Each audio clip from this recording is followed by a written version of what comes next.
نشہ کے بارے میں قرآن نے کہا یہ شیطان کے ایجاد کردہ ہتھ کنڈے ہیں، یہ شیطان کے حربے ہیں۔ شیطان نہیں چاہتا کہ انسان خلافت کی عظیم ذمہ داری سنبھال سکے۔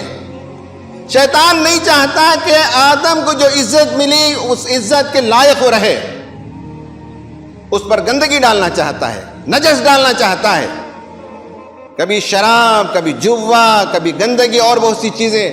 قرآن نے کہا کہ یہ صرف مینٹل ڈیزیز نہیں ہے، یہ اسپرچول ڈیزیز ہے، یہ روحانی بیماری ہے، یہ شیطان کے کرتوت ہیں، یہ شیطانی کارستانی ہے۔ فاجتنبوہ، بچو اس سے لعلکم تفلحون، اگر تم فلاح یاب ہونا چاہتے ہو۔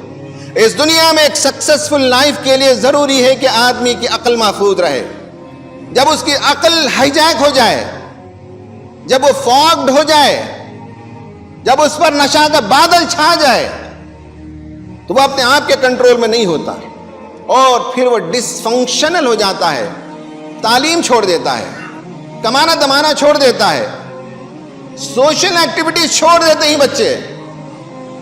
تو قرآن نے کہا کامیابی اگر چاہتے ہو تو لازم ہے کہ بچو شیطان کی اس کارستانی سے۔